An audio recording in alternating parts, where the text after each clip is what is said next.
Muy buenas, un gusto estar con todos ustedes aquí en el cinematógrafo, en otro sector de los estudios Close to the Edge, es decir, mi casa. Aquí donde venimos haciendo el programa desde el 2020, cuando empezamos a conocer un nuevo destino de nuestro tiempo, que es esto que se denomina pandemia y que va cambiando un poco las formas de nuestras vidas. De todas maneras, siempre acá son bienvenidos y a este programa que es un programa de cine. Hoy tenemos un programa extraño.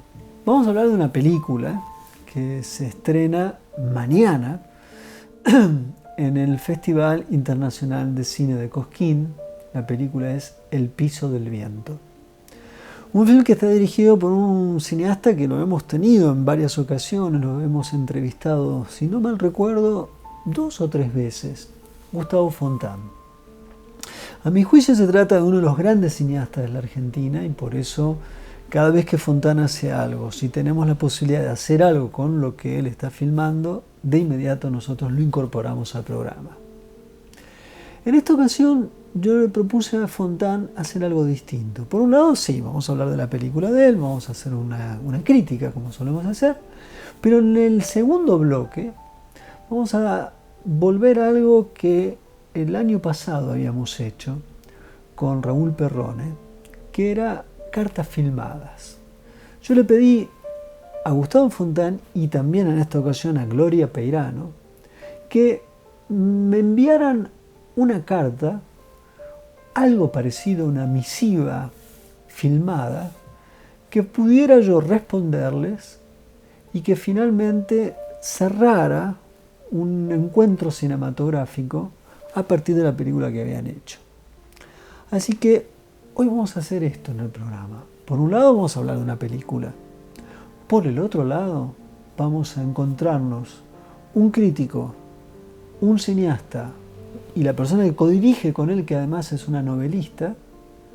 Vamos a hablar sobre una forma de sentir la palabra, la imagen, es decir, el cine. Empezamos el cinematógrafo.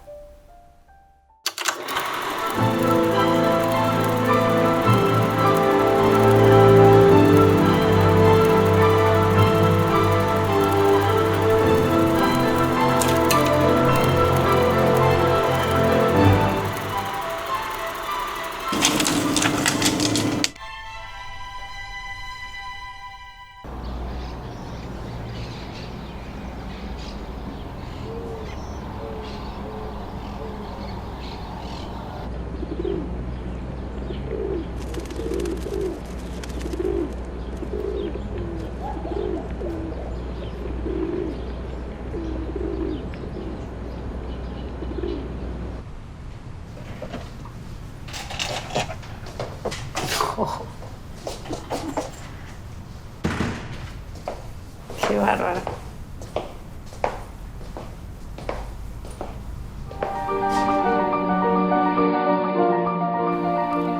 Día Nuevo había sido una película que había escrito Gloria Peirano, que además es una muy reconocida novelista y escritora, en la que Peirano y Fontán habían escrito el guión, pero Fontán era el director de la película. En esta ocasión, al menos uno puede reconocer que es la estética de Fontán, pero claramente hay una introducción en la película novedosa que tiene que ver con Gloria Peirano, en tanto que es una persona que pertenece al ámbito de la palabra escrita, pero también la oralidad de la palabra. Quien escribe, en principio, también sabe hablar. Y en este sentido es una película codirigida. El título es El piso del viento. Y yo diría que si tuviéramos que pensar qué es exactamente El piso del viento, es una película que juega con una idea respecto de los espacios, este espacio, el hogar. En principio, lo que tenemos es un conjunto de personajes llegan a una casa que está a punto de ser o alquilada o está a punto de ser vivida. No es estrictamente una casa nueva, Tampoco es muy claro si es una casa o un primer piso de un departamento. Es un piso, el piso del viento.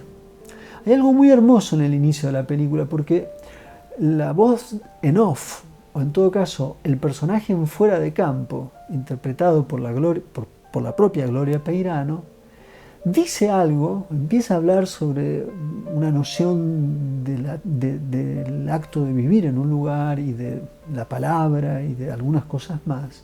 Y en un momento dice algo sobre los obreros que son los que erigen las casas.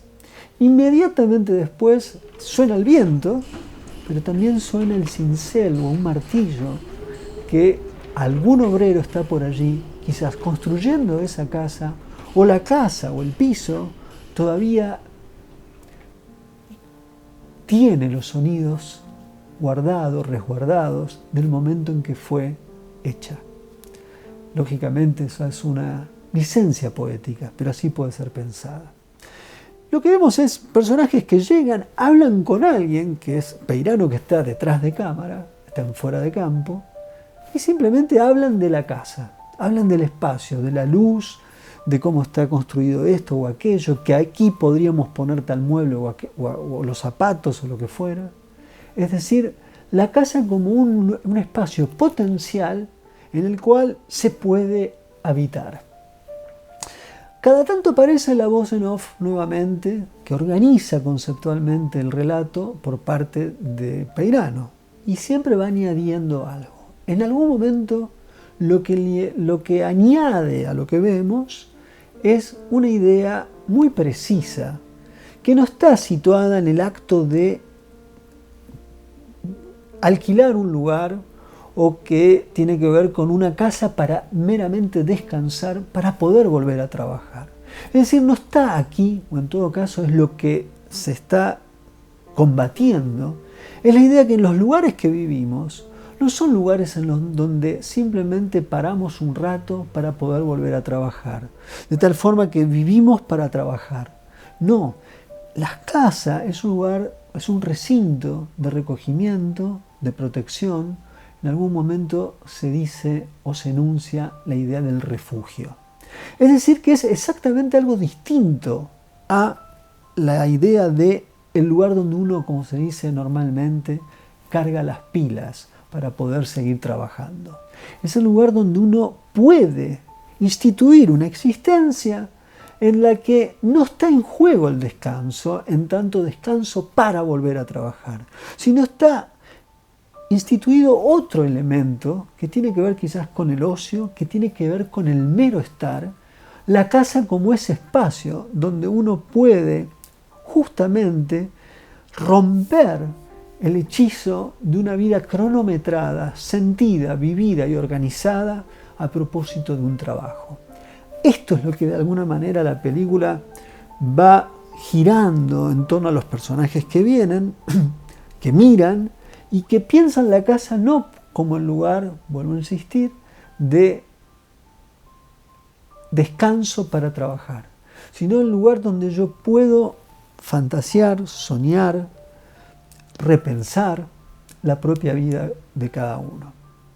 Y el film es muy inteligente porque va moviendo, la cámara cada tanto se despega de los personajes y del diálogo, aparecen los característicos planos de Fontán, sombras, el sol, una extraña relación entre interior y exterior, porque la casa, el piso es muy luminoso, las aberturas son muy generosas en la incursión de la luz natural, de tal forma que hay una suerte de movilidad entre el afuera y el adentro que tiene que ver cómo está filmado, pero también con la condición específica del espacio, que es un espacio que tiene luz natural.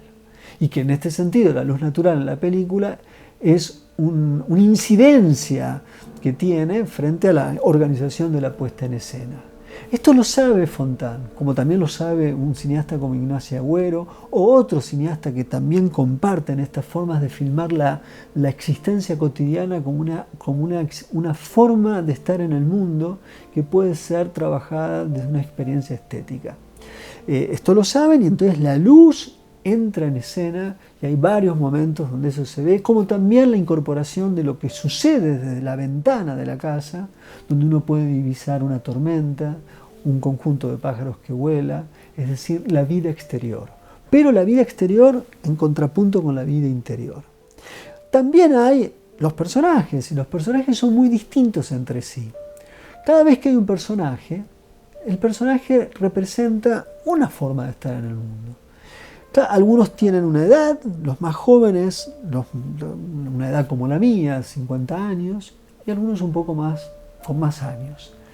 Cuando son de mi edad todavía quizás pueden pensar el presente o están todavía situados en una idea de presente. Los más viejos, los que tienen más experiencia, ya empiezan a pensar acerca de lo que han vivido en otros espacios y que la casa lo evoca o le permite evocar.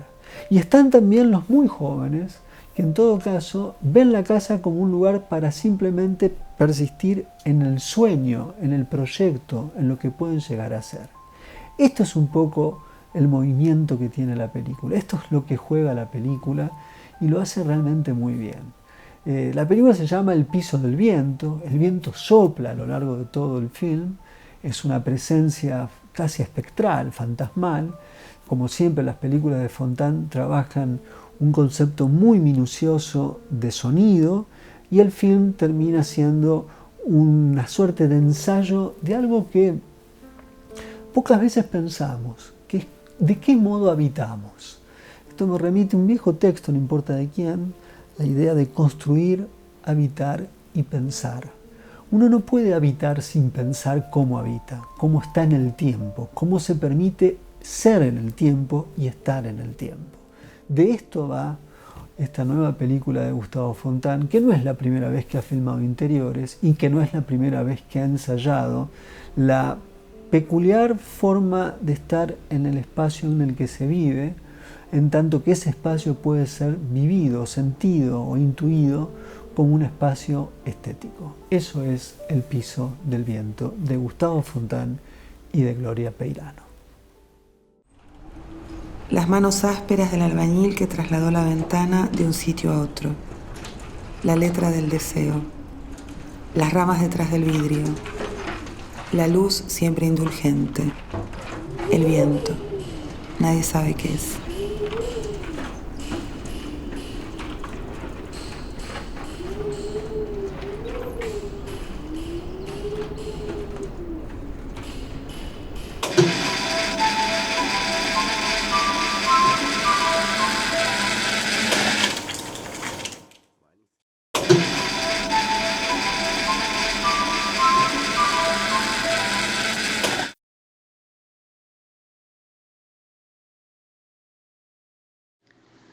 Escribo con frases, no con palabras, ni con párrafos, ni con textos.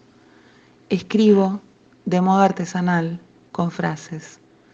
Y dentro de las frases, escribo con unidades menores, con construcciones como ladrillos transparentes que muevo, reubico, reemplazo, transformo, expando, reduzco. La materia, entiendo, está para mí antes que la experiencia. La materia me convoca. Eso lo sé mientras escribo y mientras hago otras cosas. Lo sé mientras vivo, mientras leo no. Es el único momento en que no lo sé. Las frases de otro suspenden todo pensamiento en segundo plano sobre la materia propia.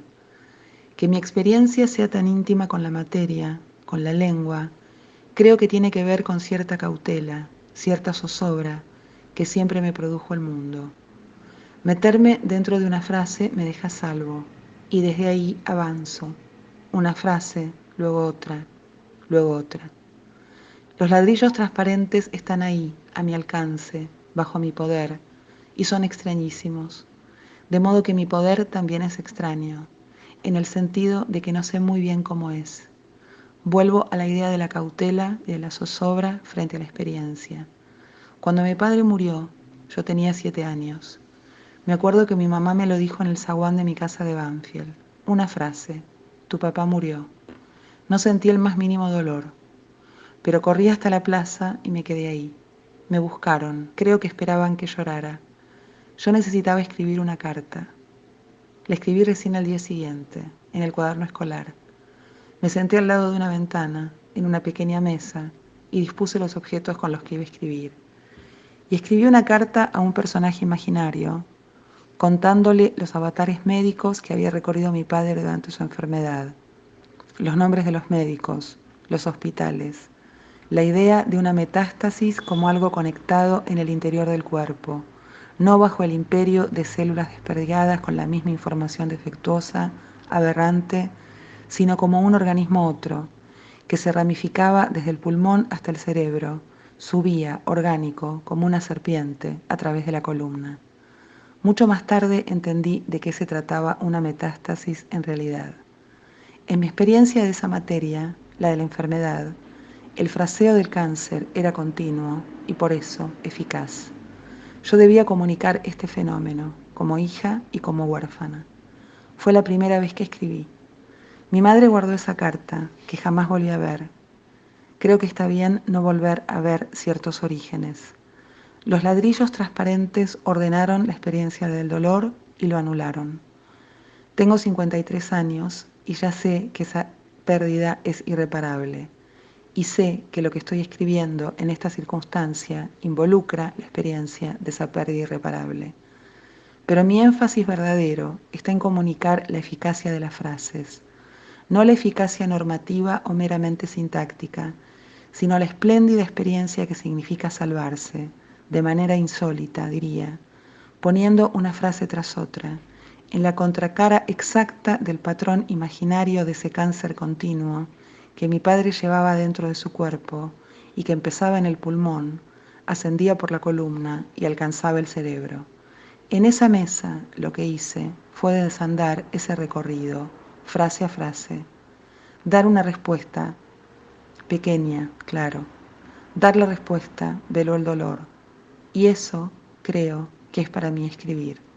Velar el dolor, hacer como si no existiera y hacerlo desde la forma. Respirar ahí la bocanada de aire en el ahogo. Y después viene la estructura de la novela, los personajes, la ingeniería delicada cuyo equilibrio pende de un hilo, literalmente. Y después viene la experiencia que nutre ese despliegue, los espacios, las personas, que son lo que más me interesa en la vida, las historias de las personas, el amor, ese lujo, el dolor, ese lujo. Escribir es meterme en un territorio íntimo con las frases y ver qué pasa. A veces funciona, a veces es un desastre, a veces es de un rango intermedio y se deja pasar. Como en una carpintería, si una mesa tiene 5 patas y no se sostiene, pero tal vez la mesa de 5 patas sí se sostiene, y habrá gente sentada alrededor en una casa, y el carpintero sonríe, incrédulo.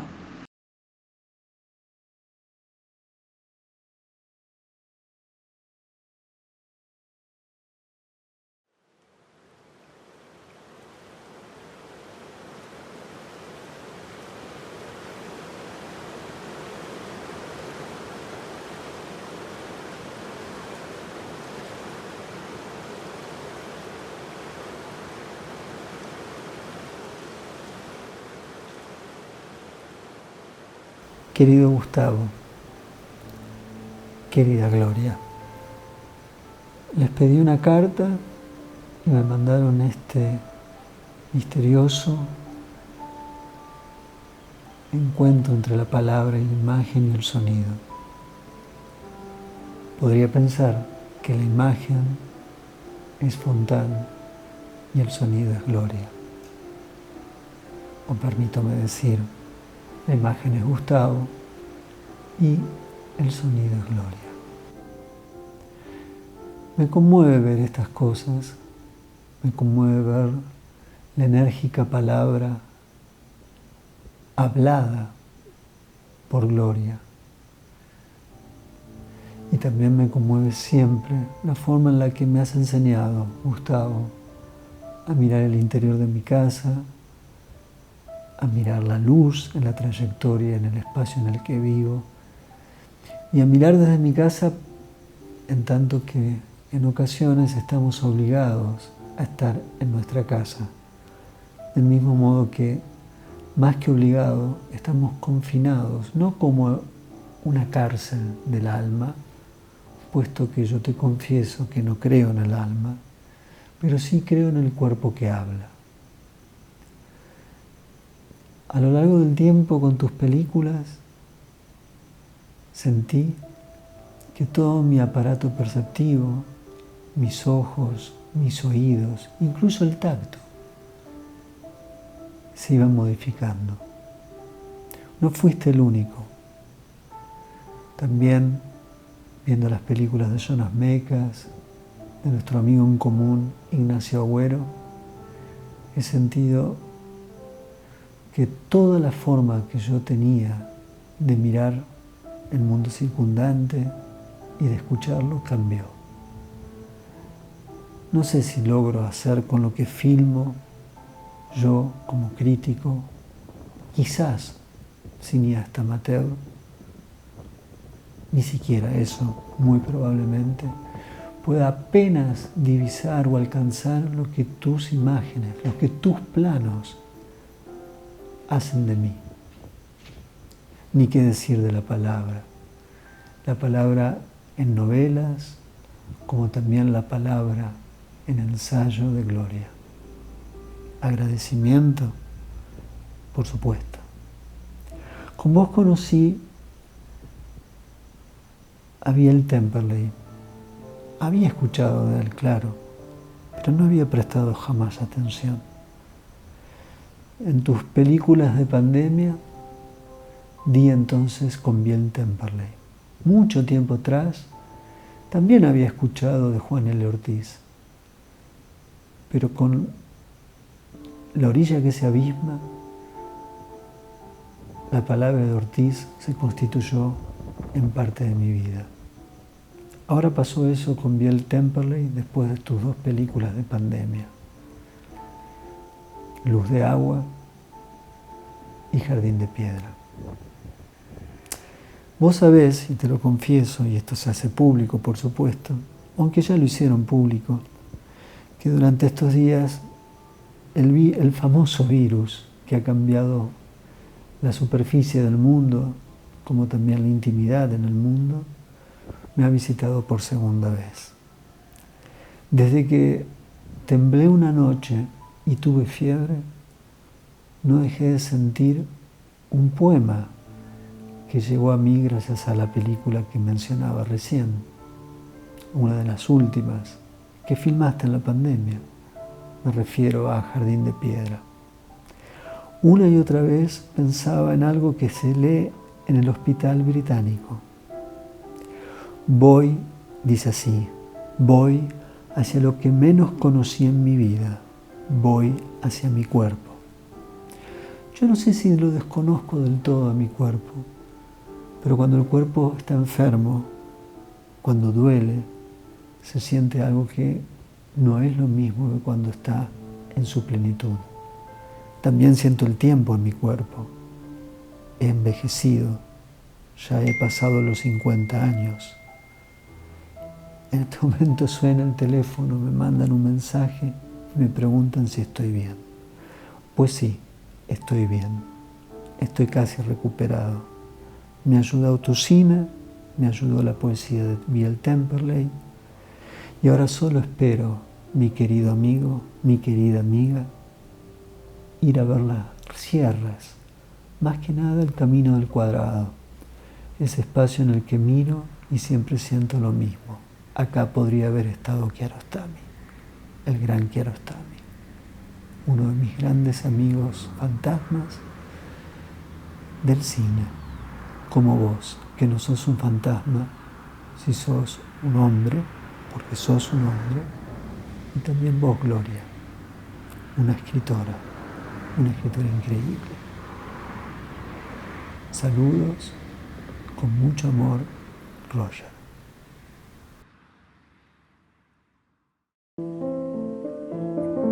In front of you. Yes, on that screen. It's all real.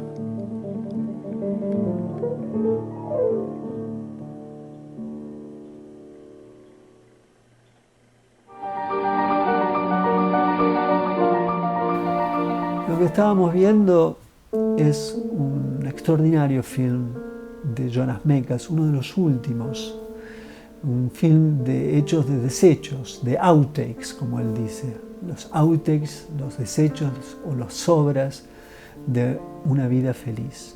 Y Mekas es un poco el maestro de todo esto, es el que inventó una forma de filmar todo aquello que en general queda fuera de las películas narrativas de ficción clásicas o no clásicas, modernas también, que es la cotidianidad en sus momentos muertos, en sus momentos no narrativos, pero en los momentos en los que, si uno observa la entrada de la luz por la ventana, la relación con un objeto, la forma de simplemente observar el registro de la luz y la trayectoria de la luz en la casa, todo de pronto la casa puede ser convertida en un espacio de filmación, en una experiencia de cine, en una experiencia donde lo que aparenta ser insignificante adquiere por unos segundos un significado casi del orden de lo superior. Hasta la semana que viene, aquí en el Cinematógrafo, el cine en la tele.